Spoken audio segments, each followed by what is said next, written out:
And now the shipping forecast issued by the Met Office on behalf of the Maritime and Coast Guard Agency at 1130. Go! At 1130. They've done it! They've done it! It's Maguire Crew!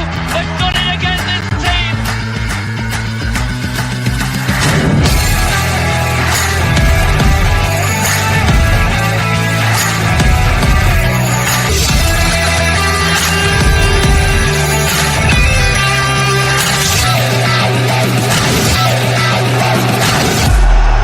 Grimsby are heading back to the Football League. Love it.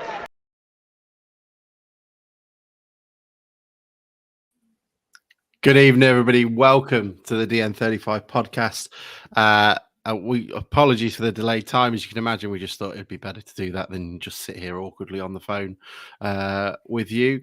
I am joined by Mike. Mike, good evening. Looking resplendent as ever. How's everything your end? Evening, mate. I'm all right. How are you? I'm good, thank you. I'm not too bad. I am wearing an oversized shirt, which is even surprising to me. But there we go. It's the level of detail we need. Exactly. Speaking of level of detail, Bruce has been in the pub and there is a certain ominous image behind him. Bruce, evening. You're right. Hiya, mate. You okay? Yep. Nice to see you on terra firma. Sat down just in case anything was to happen. All good. It's a bit dark and dodgy now to be coming home from the club, so I made an effort and I'm here on time. It's a notoriously rough area you live in, isn't it? On the sort of sandy beaches of Cleethorpes. Costa del Crime. Any arguments with any bushes on your way home, mate? Andy What, Bush, sorry, mate? Kate Bush. Any arguments with any bushes? Yeah, Basil. Kate. Yeah, Kate. No, that's Basil Brush. Brush. Oh, it's near enough, isn't it? You had George Bush, George W. Bush, Kate Bush. Oh, Yeah. well. Your boys took a hell of a beating. Yeah. Bush beating. Right. Okay. So, first and foremost, I tried so hard to get a Swindon fan. Spoke to their podcast. Yeah. Heard nothing. Put it out. Nothing. I even messaged some other guy who's just been on some space thing talking about Swindon. I've had nothing. They've all run to the hill. They're all, cowardly hiding behind their ridiculously large roundabout. We've got on run scared. And who could deny it? 4 away wins on the bounce. The Mariners overtook and conquered the quite frankly feeble Colchester. Gents, I don't know if you got to watch it. What were your thoughts, Mike? I imagine you might have done. Bruce might not have been able to get across the channel. No, Mike was there, wasn't he? He lives 20 miles away. I thought you all were, but I was there. I didn't see any of you. Your effort was great. If Mike's got a 50-mile radius of where he goes to games, then he's not going to many games this year, is he? No, absolutely. It's just Sutton. It's Sutton and Crawley. Oh, I want it, lads. Get me a ticket for Sutton. Sutton, I want in. 500. I want in. Here he goes. He's had a beer. On. Look We at might him. have got one. Oh, sorry. No, forget the beer. How was the game, Mike? Do you enjoy it? Colchester good? Pubs? Oh, it was great, mate. I'm surprised Alex missed me. It's fucking I was further there. away than I thought it was. I'm not saying a word. I saw Bruce there, Mike. You made a great effort, Alex. Your commitment to the cause is exemplary. The new flag is unbeaten. I tell you something, it looked a bit listless. I've got to get better at hanging it up. I've got this ridiculously large yellow rope on it, which looks terrible.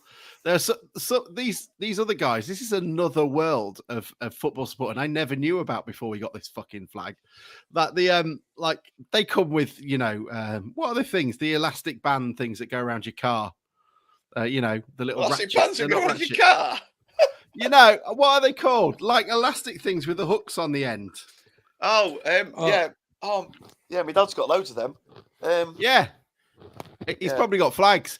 Some of them come well prepared. They've got these things. They wrap them around it. They're in and out. Bungee. Bungee cord. Bungee cord. They've got it sorted. There's me there tripping up the stairs going, oh, what do I do with this? I have to say, I did see on the highlights the Scaffer Mariners flag and the Colchester Mariners. I didn't see your flag. Top of the divider. There was plenty of feats to put it on at Colchester, weren't there? Bloody hell. Talk about empty seats. It rivaled Glanford Park. Okay, cool. Let's see. I'm just trying to get a Swindon guy. We might have a Swindon guy coming. They've finally, decided to come along. Look, gents, I thought it was quite good. Mike, give us your thoughts while I do some producing in the background. So yeah, I didn't make it as Bruce indicates. So I was watching from France as usual. It was a bit of a repeat of Tuesday, I thought, in terms of performance, in terms of the how we started the game and how we played in possession of the ball. But I think that sort of performance is a lot more acceptable away from home, where you're going to try and keep it tight and nick something. And I think something we found in these first 7 games is, whilst we might not be free flowing and attacking, we're a bloody well set up side that's hard to score against. So that's quite nice to watch. I think in the first half, again, we didn't move the ball with as much urgency as we need to, and that's something we really do need to start getting on top of, because we've done that quite a little bit. Second half, a bit better, but I think both sides didn't really create much, and we were just the one that got that chance and took it. So yeah, typical away performance, I think. Much the same as Tuesday, but it's another clean sheet. We've lost once to Leyton Orient, and flirting with those playoffs. So good. I'll tell you something. It is a fucking terrible ground. It was a nice little snapshot of what the Conoco fuck up would have been like. You could hear. And I'll tell you something, Bruce. You've got another mark on your Southern fans of shit kept register, because the atmosphere was pretty goddamn awful both places. It was terrible. All you could hear is like the hum of the A12 behind the stadium. That was the noise that was. It was amazing. It had all the atmosphere of a doctor's waiting room. It reminds me of if you went into a shop to buy a football stadium, like an IKEA for football stadiums, that's what it'd be, just like an off the shelf 4 stands with open corners. It just looks completely soulless. Was that your first visit, Alex? Yeah, it was. I've only been once, and once was enough. I've ticked it off, and yeah, it's just like horrendous, isn't it? There's nothing near the ground at all. You want to go for a pint, you've got to fly. It's just crap. It's just shit. It's weird though, isn't it? Because as Blundell Park, like the experience of Blundell Park has kind of got that way, in a way that like the imp shut, the leaking boot shut. Is the Rutland still going? Yeah, and the BPH has got new carpet apparently. Has it? But every time I went in BPH, it was rammed, and it's like just someone's front room. You can play pool, but there's no balls. Yeah, exactly. And there's no room to actually get the queue up to be able to actually do anything. I don't know. It's just, look, it's fine. Like you can put stuff, you could make it more, but it's so like, yeah, it's IKEA like, and it was Colchester. They reek of Scunny. They absolutely reek of them. They're mired in debt. They've got literally, nothing to play for. Their owner's been talking about, cutting the cloth, and he's had a downturn in his own business and stuff. They're going that way, and that their attendance reflected it. And it was just a lot. I don't know where the referee got 6 minutes from. I don't know why he didn't want to go home. Like, just call it, get out of there. He was adding on what he should have had in the first half, because where he got a minute from when Harry Clifton was down for 2.5, I don't know. So he's obviously just put them both together, hasn't he, at the end of the game. So Richard Peters said the Blundell has definitely got a new carpet. Do Colchester own their stadium? I don't know, Andrew. I would imagine they don't. Look, we found one. We found a Swindon fan. They exist.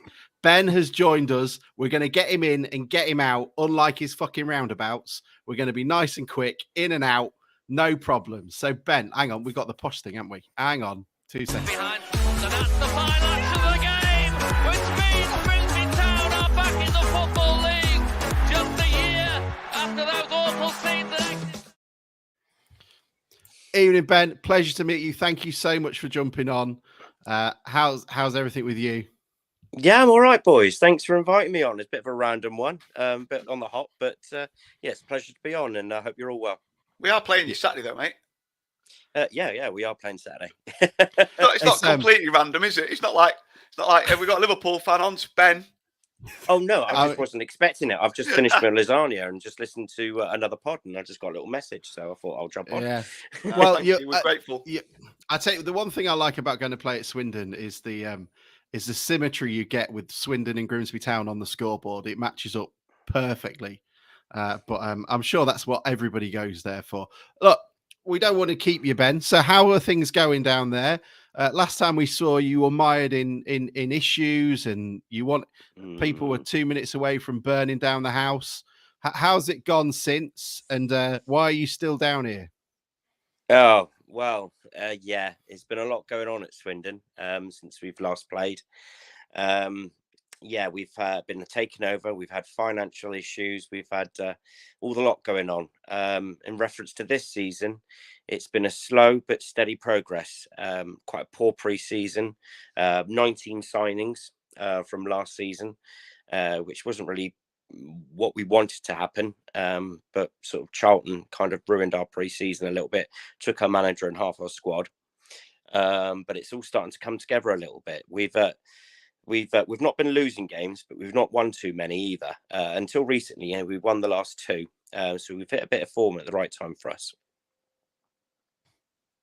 Is it what were the expectations when you came into the season then, given sort of the I guess 19 changes is a hell of a it was Forest levels, isn't it? Yeah, it is Forest levels. We weren't expecting it really, because we just wanted to keep the core of the squad together and build on it and push on for top three this season. That was the idea. But it's hard when you narrowly miss out on promotion, when you lose out on the playoffs. You're open to other clubs taking the pick of your best players. Swindon were also suffering last season a little bit because we had a transfer embargo on us imposed from the ownership beforehand, who left us in a mountain of debt. There was we hadn't paid rent for 18 months. We had owed the tax man £1.5 million. It was just ridiculous debt that you just stopped paying the bills and staff had stopped being paid. So last season was a miracle, really, that we managed to get a squad together with the embargo. So we couldn't pay anyone more than £1,300 a week, and we couldn't offer more than 1 year contracts. So when you do well, sounds like our former owner. Yeah. Oh, he was a nightmare. Absolutely. He just stopped. He gave up. He just stopped paying. He just stopped paying for everything and just let the club run down, and appointed John Sheridan, who was his mate, who didn't give a toss really either. And the club was just being run down, and we were really, really lucky of going out of business. There were some really dark times. We thought that it was going to be it. But luckily we were taken over through the courts in the last minute, and we're all right now. The debt's nearly all paid off. We're about to own the ground. We've got a young squad. I think we've got the youngest squad in the year, but all contracted, full of assets. We've paid for a few players as well, which is pretty good. So the foundations there are building back up again. It's a long, steady process. But yeah, last year we overachieved massively because we were one of the favourites to go down for obvious reasons. But we built a team, some players that hit the ground running, like McCurdy. McCurdy was an outcast that no one wanted, and he just absolutely took off, and was probably one of the best EFL players in the lower leagues around. And he's earned himself a cracking move to Hibernian and worth a good sort of like 400 grand or so move. So he's earned the club there. But yeah, with players only on 1 year contracts and small wages, it's tough to keep them. And Charlton took our manager and took quite a lot of our best players, and a few others were picked. And a few others chose to move on rather than sign contracts. So we needed to start again, which we've done, but we're doing it on more solid foundations, and we're giving longer contracts this time. And it's a steady improvement, and hopefully we can push on towards the playoffs. What's what are your strengths then this season? Then obviously quite a few draws, but only lost one the start of the season, very similar to us. Yeah. Where are you strongest? The strongest at mid-arm midfield. We've got a couple of cracking players like Johnny Williams. He's off to the World Cup this year. Absolutely outstanding player. It was a massive coup to pick him up last year anyway, and especially on the wages, because we picked him up from Cardiff City. And I can bet you he was on a lot more than 1,300 quid in Cardiff City before he signed for us. So I don't know how we managed to bag him, but yeah, he's come in and he's stayed. He's hang about, and there's talk of him signing another extension as well. He's a really good player. Ben Gladwin as well, fantastic baller. Played his whole career in high levels, more Championship and League One. He's a very good player as well. We've got Louis Reed as well, who's one of our star players last year, central defensive midfielder, fantastic pivot in front of the back four, good baller. We're a good footballing team that like to keep the ball down, and I think our midfield is probably one of the strongest in the league and where we're at our best. That's interesting. That's going to be a lot of fun then in the middle of the park. Where can we get at you? What can we do to right you open? Press high. We are one of these teams that play total football, so we will pass out from the back, and we are susceptible to lazy, misplaced passes occasionally, and dropping ourselves right in this shit. If you press high and you're brave, you're going to get some joy. If you stand off us, you could, you're going to be on the back foot a lot. But we are susceptible to defensive errors. Quite a few of them. We've actually got quite a good back line. Got Alec McDonald, who's played majority of his career in the Championship. We've got a young player called Clayton as well, who's a Scottish under-21 international who we just signed from Liverpool, who was one of their Liverpool under-21 captain. He's a good player, but he could, they're quite young, and we're very attacking. So though we've not conceded many goals this season, that's probably largely to our goalkeeper. So you can get at us, but I think you've just got to be brave and press high, which will lead to quite a good game, because we've also got players that have pace that can hit the counter. Ben, do you think it's not about the game in particular, but you talked about that you've got a player that's going to be playing for the World Cup. Was that for Wales? Yeah, he's not going to be there on Saturday. He's not going to be playing on weekend because he's been called up. So he's going to be playing for Wales. So what's the rule in? How many players? Do you know how many players? Presumably, you're going to just be without one of your main players for a month or 3 weeks or something. That's going to be a problem, isn't it? Yeah, Johnny Williams. It's just the one player we're missing. Last year we had a few. I think Jojo Wollacott, who's now at Charlton, he's going with Ghana to the World Cup. But yeah, he's going to be a little bit. But I think one of the things we've covered we didn't have last season. The reason we didn't go up last year is we had a core of about 13, 14 players who were outstanding, but nothing else. We didn't have a squad. This year we've got strength and depth in all positions. So the fact that we've got Johnny Williams missing, we've got enough cover. We've got our top scorer, Wakelin, who can cover in probably his position as sort of a wide attacker. We play 4-3-3. We've got the Plymouth striker. I don't know if you've heard of him, Luke Jeffcott. We've just signed him from Plymouth. Very good striker. He can just sip on a number 9 ahead of Wakelin.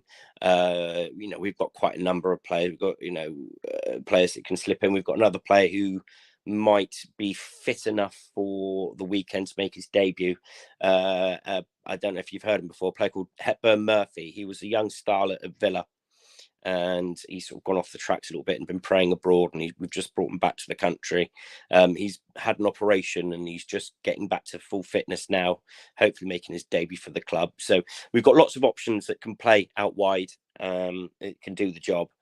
But yeah, Johnny will be a miss midwinter. It's going to be a shame, but it's one of them things. You can't hold him back. It's the World Cup. So it's yeah. They're not taking Clifton off us. I'm going to hold him with my bare hands. Like, what's your sort of? Do we do predictions? Is that a bit shit, guys? I don't think we do that, do we? Aspirations. It's always aspiration. Well, yeah. You're never easy place to go to because you're right up there. I'm pleased it's not going in the arse end of winter when it's cold and it's windy and it's wet and it's nasty. So it's sort of a better time of the year to go your way, but. yeah, it's always a tough ground to get anything. We never do, apart from our last match, do too well there. If you would offer me a draw, I'd probably take it right now. Purely because we won our last away game at Donny, and 4 points out of 2 away games is quite a good return. A win will be unbelievable because it'll make it 3 on the spin. But yeah, if you said to me, you'll take a point, I'll probably accept it, because I think you start the season pretty well yourselves. So it's going to be quite an interesting game. Perfect. Are there many going to be expected to be coming up? I don't know if you keep abreast of that. We usually travel pretty well. Being a Saturday, I think there'd be about. We took 600 to Donny, so I'll probably think about 5 to 550. So it's a reasonable amount, That'd be nice. Have to clean some of the seats. That should make a decent crowd, yeah. Yeah. Brilliant. Yeah, so about 5 to 550 or so. Perfect. Thank you very much, Ben. Thank you so much for jumping on at the last minute. Good luck for everything apart from Saturday. And Same yourselves. Good luck until Saturday. And yeah, if you want to catch our preview as well, I'll put it up there. Fools Rush In. That'll be the Swindon preview. If any of you guys fancy jumping on, I might have a word. And we'll go from there. All right. Yeah, cheers, anytime. Ben. Thank you, mate. Thank you, mate. Cheers. Thank you. Cheers, pal. Take care. Bye-bye. Well, it's nice to get a rundown. I guess our home form is the only worry we've got, isn't it, gents? Is that a problem? I guess we haven't really finished reviewing Colchester, but it was. It's weird. The performances have been all right. We're effective, aren't we? Effective is probably, and clinical. But Bruce is just finishing his milk. Sorry, mate. Yeah, it's It's brilliant, all right. though, isn't it? It milk brilliant. Mate, brilliant. Milk So brilliant. Daniel Lewis says the ref was poor. He's from the Notts County playoff. Look, Daniel, I agree. Like that was probably the most blatant. Firstly, this referee doesn't understand what pushes in the back are. We all remember the Harry Clifton one, which kept us in it, which was in the box, and the weirdo didn't have eyes. And then he also didn't see this one on Paul Clifton, who got 2 arms fully in the back and pushed him over. It was a blatant penalty.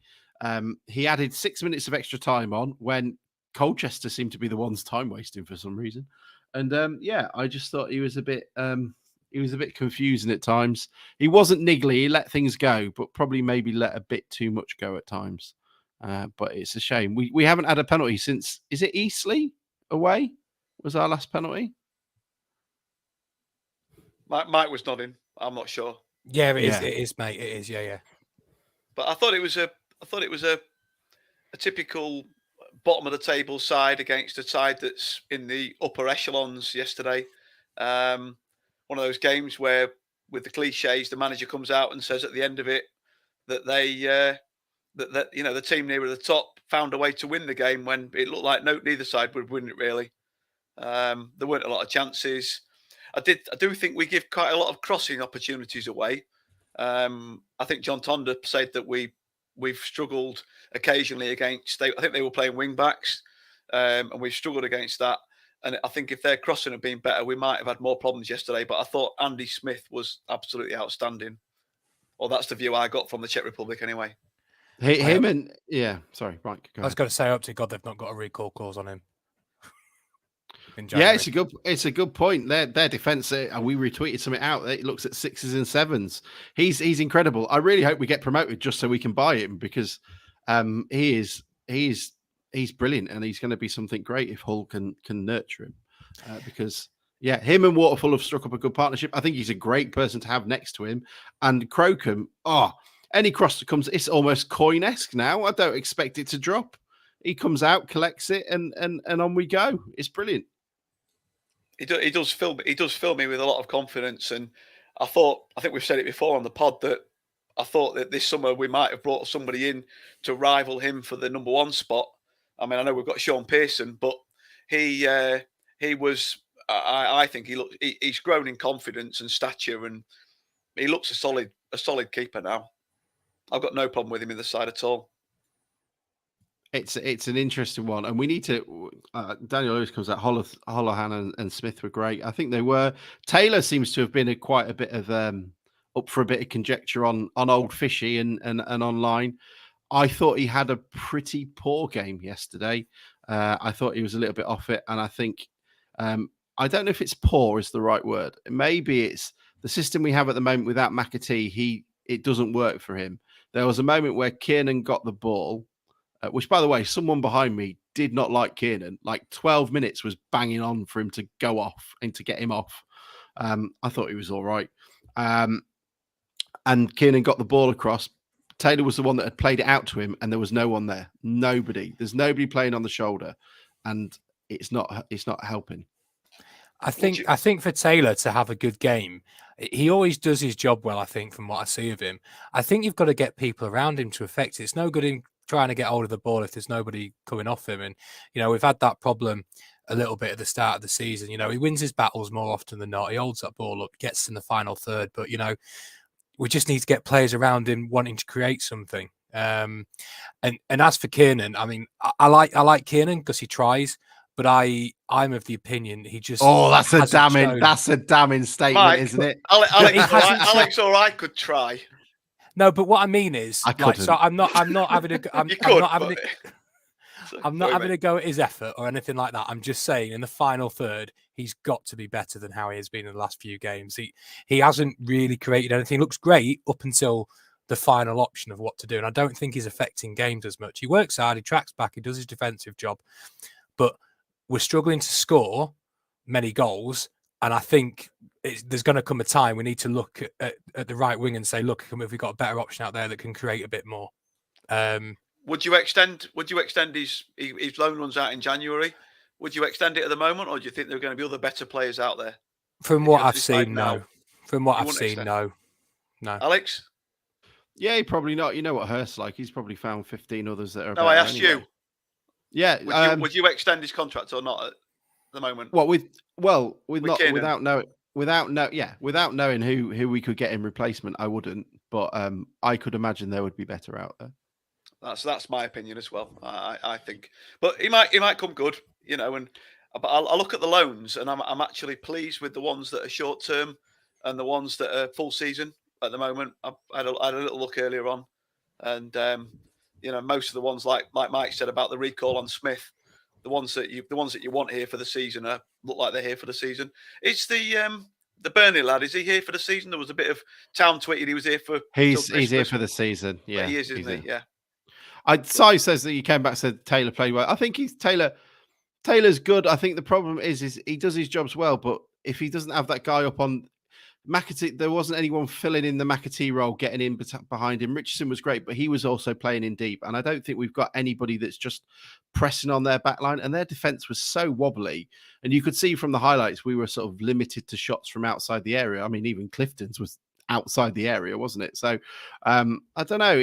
He needs the guy around him because he isn't prolific enough to be the main guy on his own. And it would be, as Daniel Lewis said, it'd be good to see what Simmons has to offer. But I like Richardson too. They're both really handy players. I think he looks a really good player. He's got really quick feet.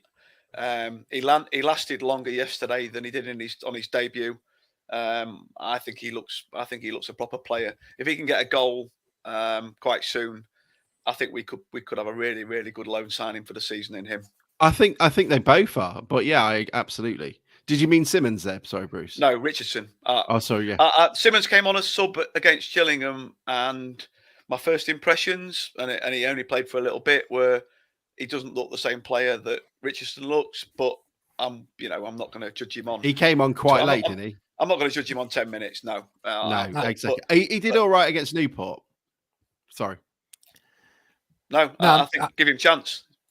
Yeah, I mean, when you get lads in from not youth team, but under in age group football, you need them to have a good run to sort of get up to that level, haven't you? It's the first time he's played proper men's football.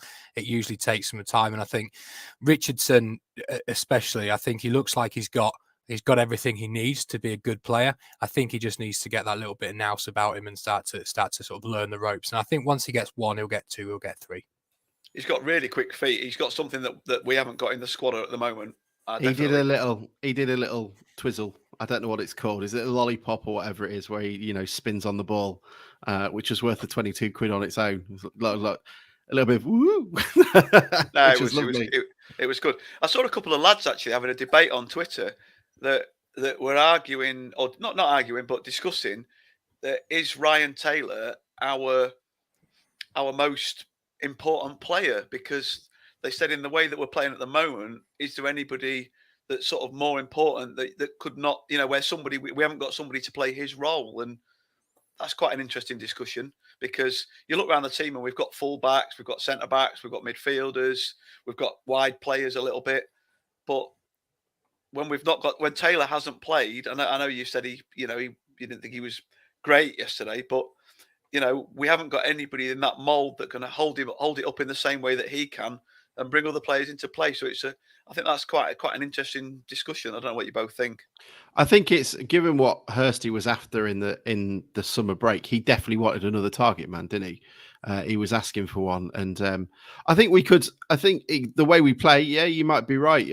Is there anyone else? But I think we'd play a different way. I think if you had Simmons and Richardson up top and you were just getting it down the wings and drilling it low and hard across the area, which is kind of the game plan at times last season, then I think we'd be all right. But it's like, yeah, with Taylor, like, it only takes one moment, doesn't it? Like yesterday, that pass was superb, and I don't think many others, maybe Hunt, would have seen it. But it was a great pass, and that's all you need, really.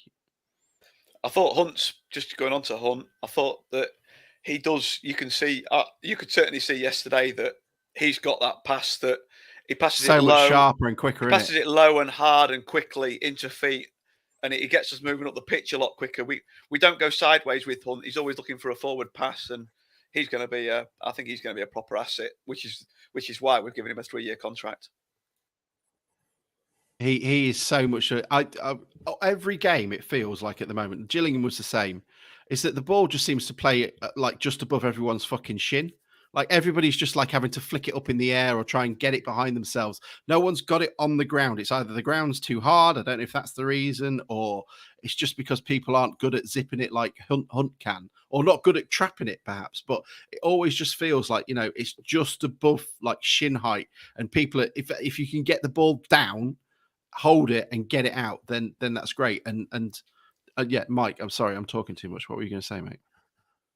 No, I was just agreeing with you, mate. I think it's everything but, isn't it? We're doing everything but that final pass, or that little 5% of making sure the ball goes exactly where you want it to go. So even sometimes when we're playing the ball, it's meant to be to feet and it's a head, or it's meant to be a head and it's to feet, and it's just that little bit that needs to click, I think, in terms of being more dominant in possession of the ball.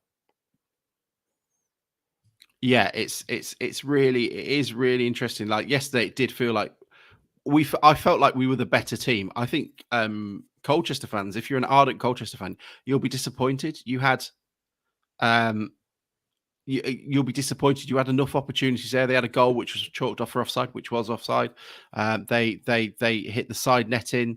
They had a couple of chances, but I also felt like Town had another gear in them. And Hurst, again, listen to his comments on the radio, absolutely right. He said it just felt like we were a bit lackadaisical, lacking a bit of,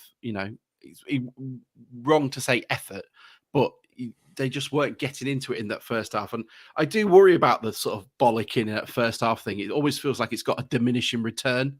Like you can only bollock people for so long before they just go, well, shut up. It does need to. Has been doing it a while. It does need to. Never fucking got anything out of it. Right, do you think with the first thing, do you think it's what she's bollocking him for? Have you got rid of that fucking poster yet, or what? Where's the milk for the cereal in the morning? That's what he's getting told off for.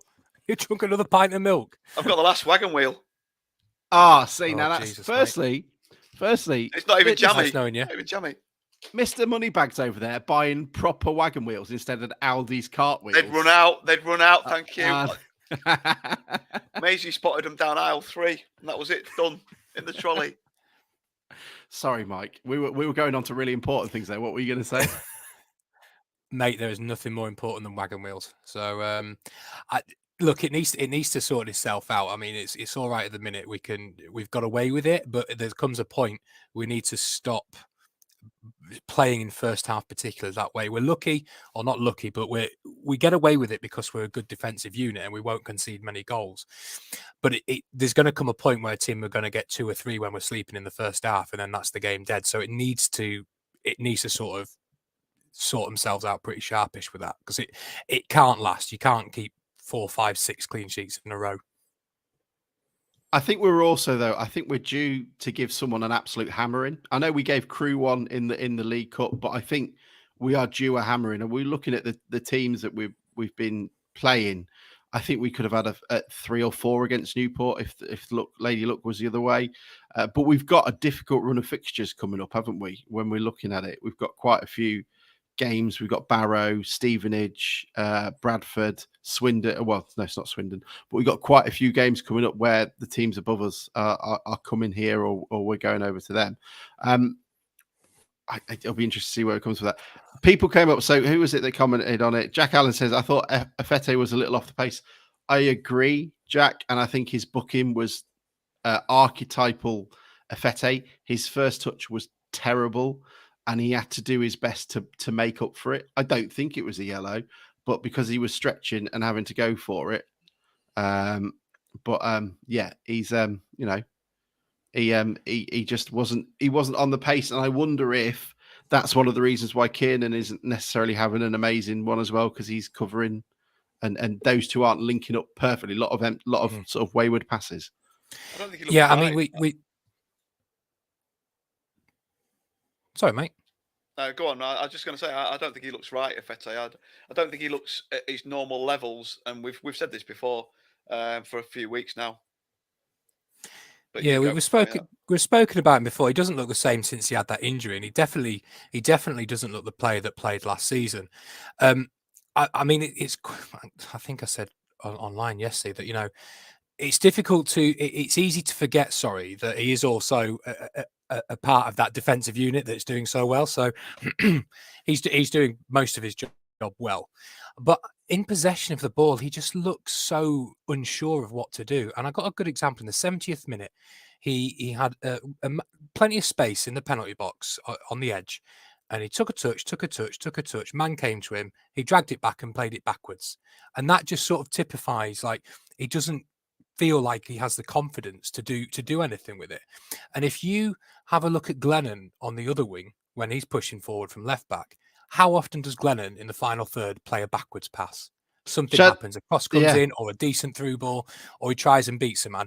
Afete always seems to be, there's a player there, let me go backwards, and it just looks a confidence thing to me. Tell you what he does do is, it was something I do when I think I'm being a decent footballer, is when the ball comes to me, I put my foot out like this and stop it, and then kick it out to look. He does that time and time again, and he did it against Gillingham when we were on the thing, and took the impetus out of the attack straight away. And he did it twice yesterday, where he just stops the ball almost because he doesn't trust his touch to then take it first time, stops it, then goes and takes all of the sort of what he was good at was just hammering it. Maybe he doesn't get the space that he got in the National League. I don't know. What were you going to say, Bruce? No, when you look at the player that, the goal at Torquay last season, where he got the ball on the halfway line and he just drove at them.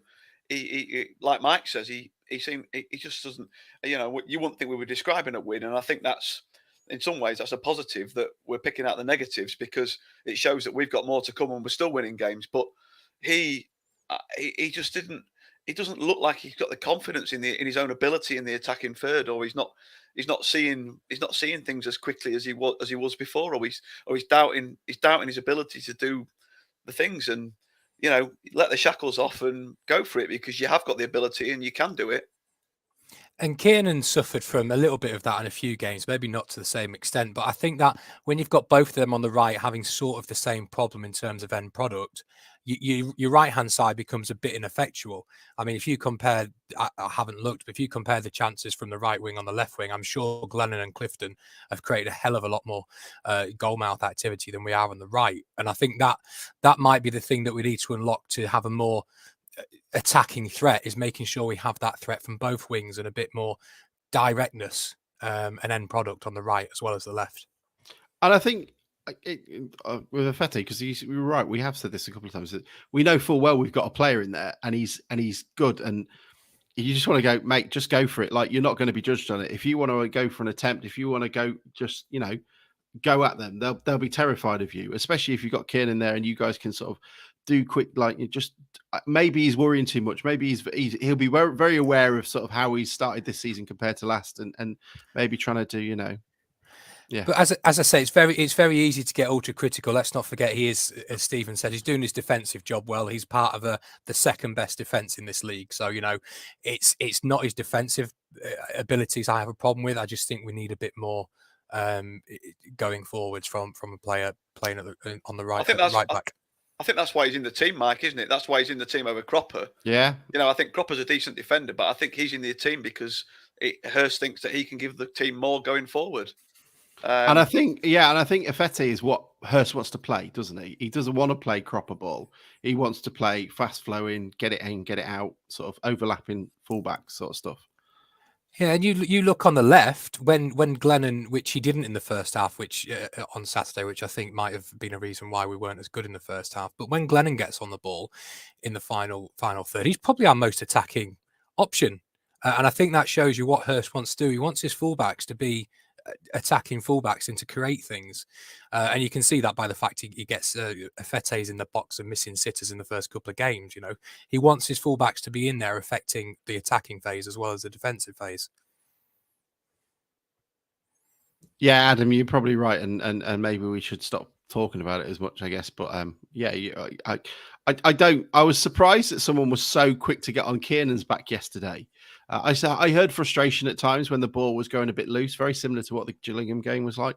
But I was surprised. I didn't think we were like that anymore, because I thought Kiernan has done enough since the start of this season to go, look, have some faith in this bloke, have the faith in the team. They're always going to get a chance. They're always going to score with sort of 20 minutes to go. And we haven't even spoken about it. What a beautiful goal. Like that beautiful pass by Taylor. Clifton, so much assertion. We haven't spoken about him. He is a goal machine. Did either of you expect to have the guy? He started pretty well last season, actually. So I don't know. Is he just going to grow? And how do we have to worry about him going to Qatar in the winter?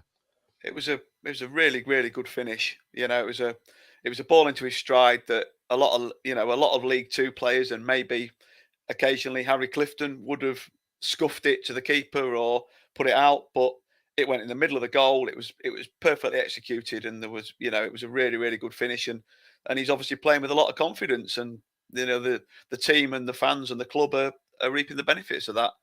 And I think it's another two fingers to those that that still criticise him and don't think they should be in the team. He's chipping in with goals, which was probably the only complaint that you could have had.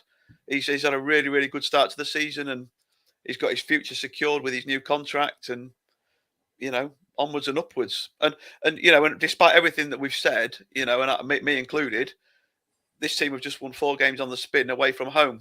That they're all doing a very good job, and we're perhaps being ultra critical. That like Hurst, we know they can do better, and that's all it is. It's not being negative. We know these players that can do better. Yeah, and before going Clifton, just linking back in with what Adam said. Yeah, I hope people don't start calling Afete out, because he is doing his job right. It's just a critique when you're looking at a game and what you think. So yeah, I hope people don't start calling him out, especially from the stands. I mean, with Clifton, whilst he doesn't always look comfortable on the left, he always affects the game. He's always in and around creating something, or harrying, or trying to affect a game. And something you said early in the season, Alex, which I disagreed with at the time, is when Khan comes back, or we're playing somebody else on the left, I would actually like to see him now maybe playing in a midfield 3, but pushed right up alongside a striker to see what he can do there, because his finishing seems to be improving, and he's definitely he's in the right areas, and he's always trying to create something, and his returns are getting more and more now as he gets more experience playing in those attacking roles. My stupid claim is he's our McAtee replacement next season. And I know that's going to be derided, but if you want that energy level at the front, if you want a guy chasing something down, and thing that you always forget to say, he works so hard. The guy doesn't stop running. And if you want that level at the front, and you want him, when McAtee's gone to Luton, and you want a guy pressing at the front, and if he keeps this sort of goal threat up, he doesn't have the natural ability and maybe the natural shithouse ability that McAtee has, but he's that level you want. You know that image that we saw of McAtee at the start of last season, where he chased down that keeper for a lost cause and got everybody up off their feet. Clifton can do that, but I might be wrong. You'll play it back to me next year. He's definitely worth a go. And then also, if you think about it, if you need somebody to fill back into a midfield three and have the energy to do that, then he has the energy to track back and push up, because he's got such an engine on him. Such an engine. Makes me tired watching him. It might be a quiz question, mightn't it, in a couple of years' time when we've got promoted to League One and we've re-signed McAtee without him ever playing for Luton. He might still be here and our player. Yeah, we'll be above Luton by then. I mean, we're too much. I mean, playoffs are in sight. Let's face it, we're basically in there as almost. So it's going pretty well. And we haven't mentioned Colchester sacked their manager. The Grimsby Reaper hit hard. Their bloke, whoever it is, don't care. Don't need to remember his name. He's gone. Colchester, not doing very well. But little less of them. We've also got the pizza trophy coming up. Mansfield Town have yet to secure a win. Have we actually won a game in this yet in 90 minutes ever? Does anyone care? Jesus cares. Does anyone know? I don't. I think we beat Harrogate on penalties, but that's it. That's after a draw, though, isn't it? That's like I think we lost that because didn't Macca miss a penalty? Oh, maybe. You get like 2 points for that, or 2.5 points, or something for a draw. Where you win on penalties. Oh, it's all shit, isn't it? It's all shit. No one cares. No, and it's a shame because I'd like to care and I'd like to be invested in it. Like we're the nutters, we're the idiots that would be invested in it. We'd be the one of the 1,500 that would be there.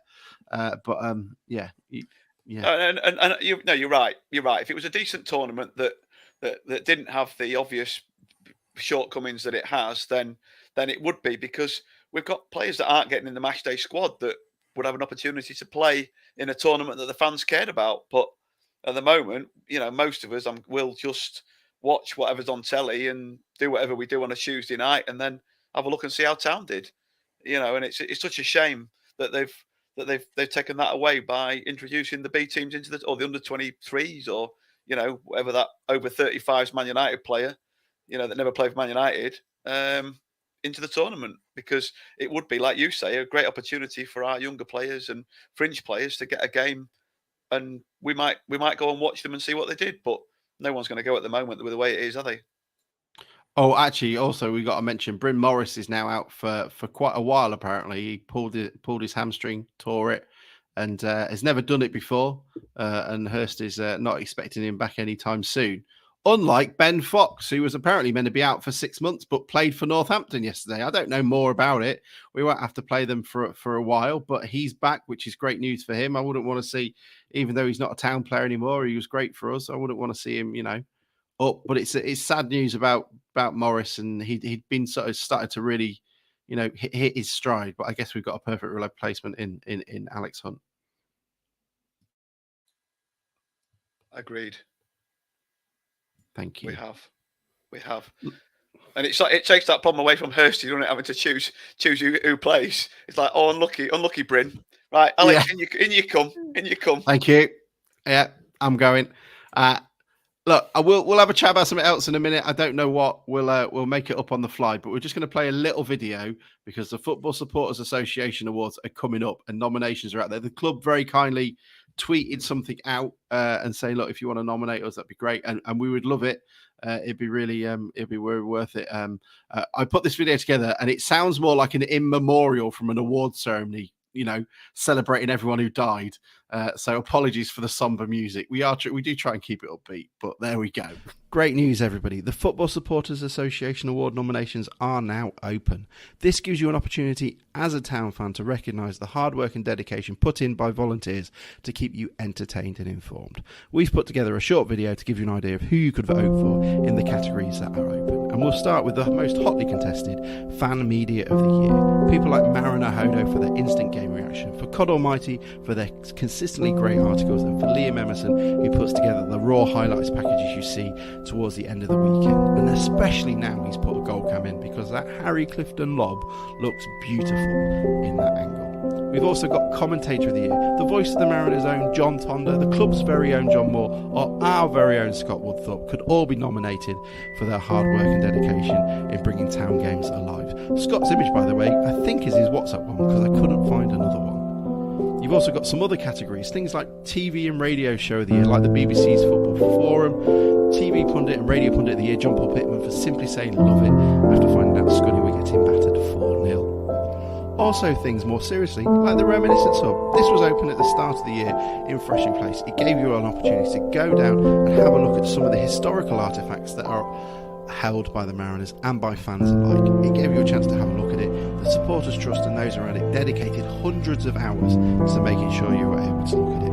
People like Christine Green, who has been the club's supporters liaison officer for years. Her hard work and dedication has meant that you've been safe and informed on your travels away from home. And the hard work has meant we've got things like the memory group for those who get together during the week to have a look at through historical pieces and things like the Reminiscence. Well worth voting for that alone. And of course, finally, us. Always vote for us. Please vote for us. We need your validation. Again, not dead, just weird music. Thank you. And we'll always remember those people who passed away in the last year. Have we just heard your posh presentation voice there, by the way? I've never heard that sound so posh. Yeah, that was proper, like, my defence, presentation voice. Here's the third quarter's figures. That's more like, this is what is currently going on in Ukraine stuff. Yeah. That photo of Christine looks like she got dodgy pigtails. It was the pontoon seats, but I don't know if you could get that photo up, but it looks like she's got some sort of like pigtails going on. I feel quite emotional now after that. You're welcome. Do you know what? You don't want to know how fucking long it took me to record that over the video. Honestly, about 25 minutes because I kept fluffing it. But yeah. That's the phone call. It is absolutely the phone call voice, Daniel. Gemma says it was tear-jerking. It absolutely was. It was hilarious. Sounds like it. Nice way of telling me my brother died. Thoughts and prayers, Ollie. Yeah, thoughts and prayers. I'm so sorry, Ollie. But there will be a donation for Ollie at the end of the show. Yeah, we'll bring a bucket round at the end of the pod. Yeah, that's for entirely different reasons. Look... right. What are we going to talk about? We're kind of done, really. I don't know what else we can actually yammer on about, but I don't really want to end it on that fucking thing. I know we've got a funeral tomorrow, but Christ, we need shit to start going wrong, don't we? We need stuff to start going wrong. This is not a good sort of bank holiday. It's not the bank holiday Monday when there's occasionally football. It's the bank holiday when nothing is open. I can't even go to IKEA. It's shut. No. The new pool place in Grimsby's open for the day. Which one's that? Rax, is it? Yeah, they're going to show the funeral on big screens. That's a lot of disappointed Yorkshiremen on a holiday, drunk, going in there, isn't it? No, it's in Grimsby. It's opposite the old near Mackey's in town. But yeah, new. What? Where Cheltenham and Gloucester is? You remember Fatty Arbuckles? Yeah. Yeah, well, it's just on the corner there. It used to be a bank or something. Oh, the Co-op Bank? Yeah, near the car parks there, yeah. What happened to Q World? It's a new... Q World's still on Victoria Street or whatever it is.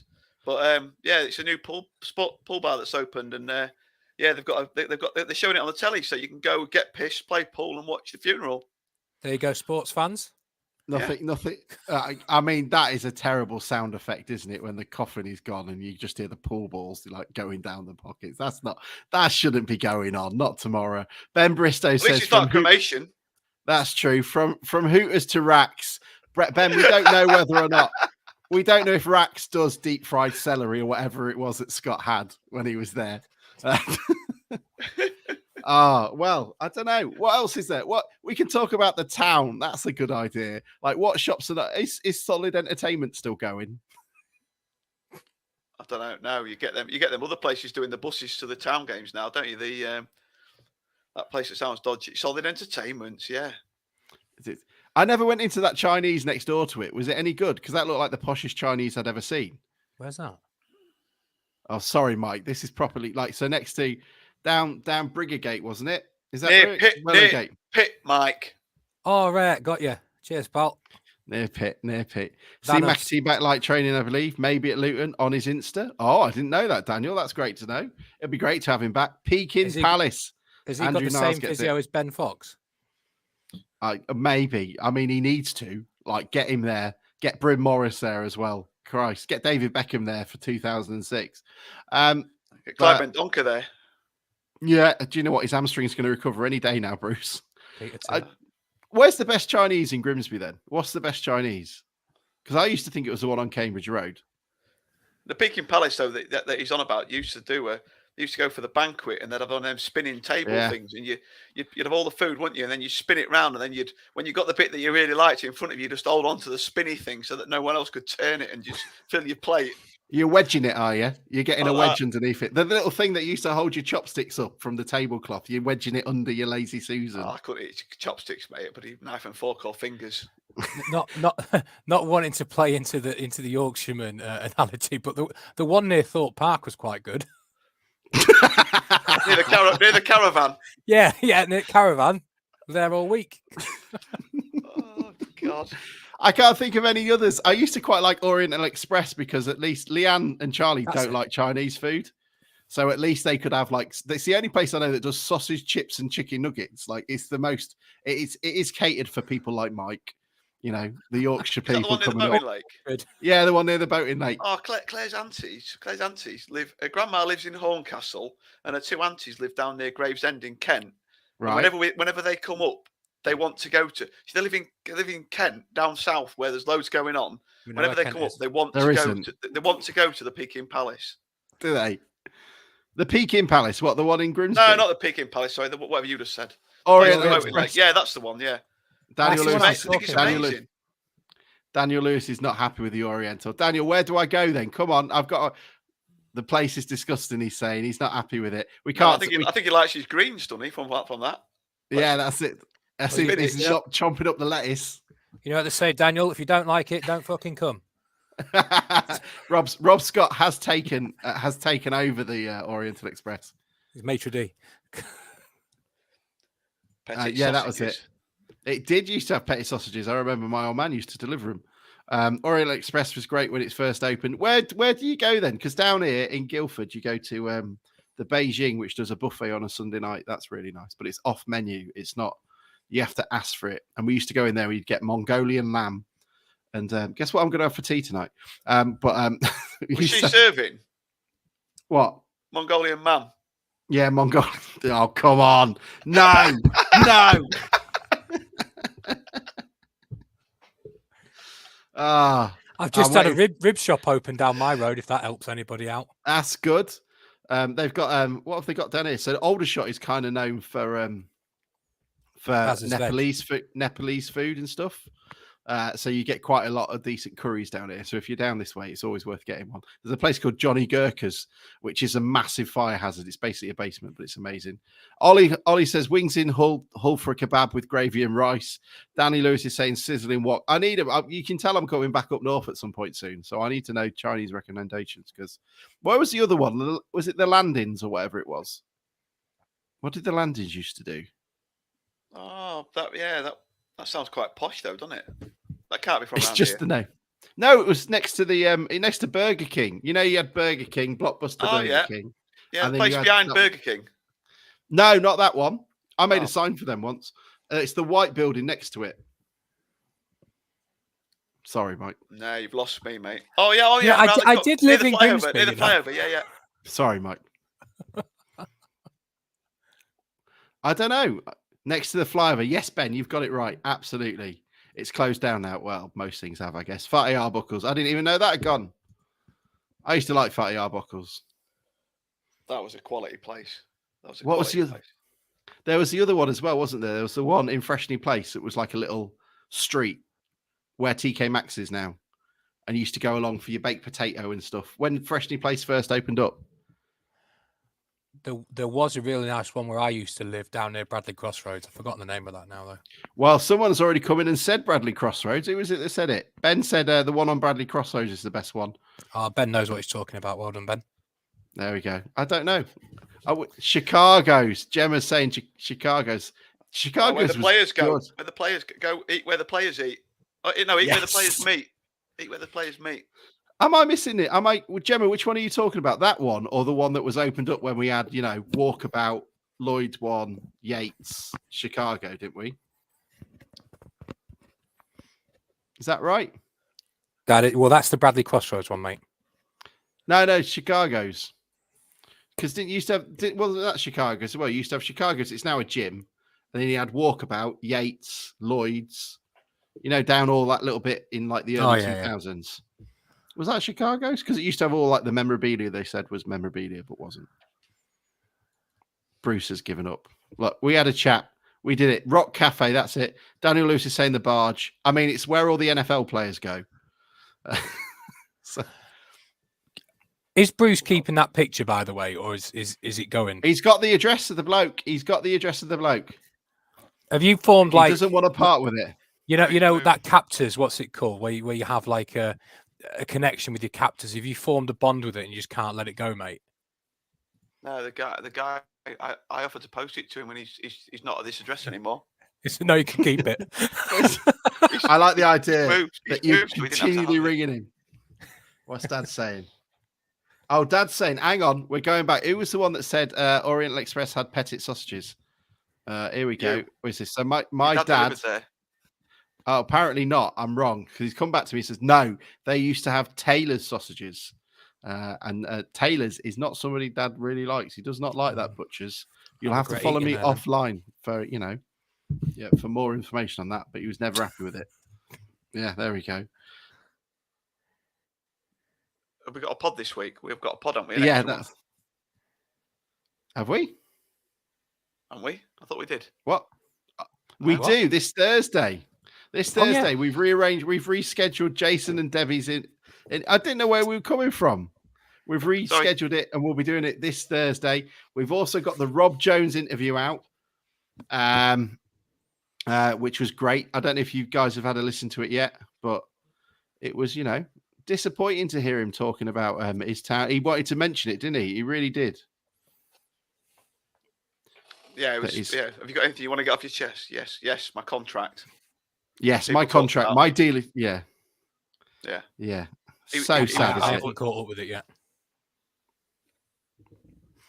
It was really heartbreaking. He was really driven, wasn't he? He was a very driven individual. I thought he spoke really well. Yeah, he really did. So you should, Andrew. So you should. Yeah, get it back in your box. Sorry, I'm just laughing because we're talking about Rob Jones being upset, and it's quite heartbreaking. And then Andrew's like, "I stand corrected about sausages." Daniel Lewis is right. Rob Jones looks exactly the same as when he left Blundell Park. He has not aged whatsoever. I bet if he stayed here, he would have done. Yeah, could you fucking imagine working 10 years under Fenty? You'd look like a 90-year-old Chinese woman. If he'd spent the last 15 years on the terraces like we have, he would have done. Have you spotted any aging centre backs recently, Bruce? Yeah, Bruce. Have you noticed any aging centre backs recently? No, not really. Oh, no. Jeff Shreve's over here. No, I'm not fanboying. No, I've not seen anybody. Nothing to see. What's he doing? What's he doing now? Apart from your joke, what was Mr. Bennett? What is he playing in now, or is he not? He's just a man of leisure. He hasn't signed for anybody. I don't think. No, not that I know of. Do you think that's what we're waiting on? If Smith does get recalled, bang, Bennett.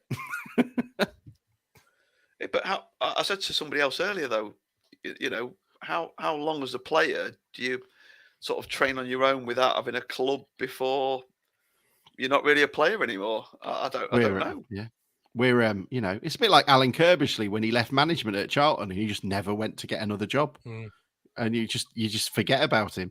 I'm waiting for the image where you're talking, he's training on his own. He goes, "Look, can I just come and train with you guys for a bit, just because bit of camaraderie?" Bang.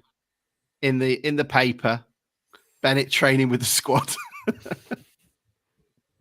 yeah, but he lasted longer than Steve Gritt, though, Alan Kirbishley, didn't he? His little mate.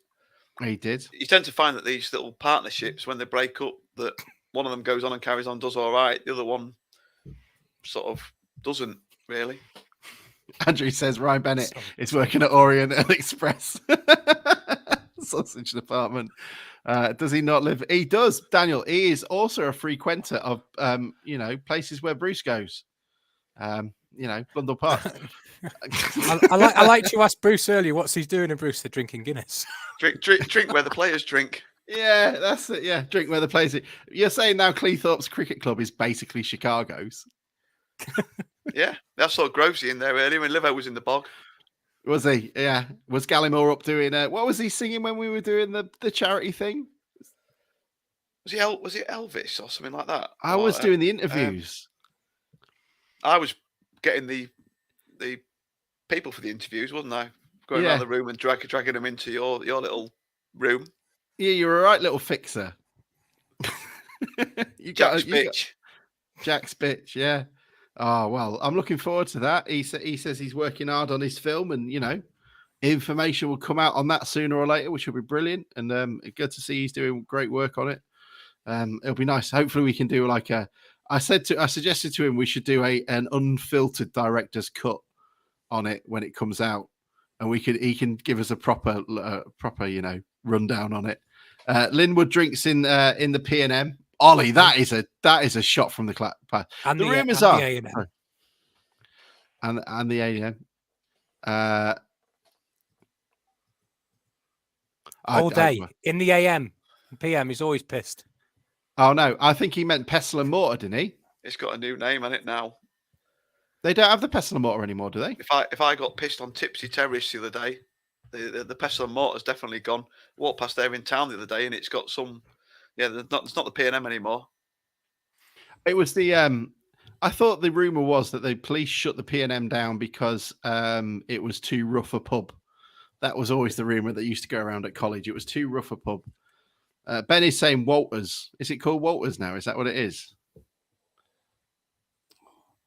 I'm not really sure, mate. I'm not following it now. Old Bailey's. Look, we'll go through. What we'll do is we've done Chinese's this week. We'll do pubs. We'll do pubs next week at the end. It can be the wind down chat when we've won. Were there any players we missed of Colchester's performance? I don't think we did we? I think we talked about everybody. No, I think we're done. I think we are done. Look, thank you so much for everyone joining us. Who's angry? Denise Warren is angry. I don't understand it. Denise, what did we do? Is it? I hope I'm not making you angry because we're making you think about having a Chinese. Maybe she wants to talk about pubs tonight. Yeah, well, I'm really sorry. We'll do it next week. It's what they call I don't know what they call cliffhanger. I need to eat this wagon wheel, and you don't want to watch that. No, we do. That is for our if we do Patreon, that'll be what Patreon subscribers would get. It's just Bruce eating a wagon wheel. Subscribe to Only Chocolate. Yeah, Only Chocolate. God, yeah, you get your money's worth out of me. Look, thank you all so much for joining us. The Mariners won again. We've got a game on Tuesday. Care about it, don't care about it. Entirely up to you. And then on Saturday, we've got Swindon Town coming to Blundell Park, where hopefully we'll get our first league win of the season. But we shall see. Thank you all so much. Mike, pleasure. Cheers, mate. Look after yourself. Bruce, pleasure. We're on our way. We are on our way. See you all soon. Bye, guys. Open wide for some soccer! And now the shipping forecast issued by the Met Office on behalf of the Maritime and Coast Guard Agency at 1130. Go! At 1130. They've done it! They've done it! It's Maguire Drew! They've done it again, this team!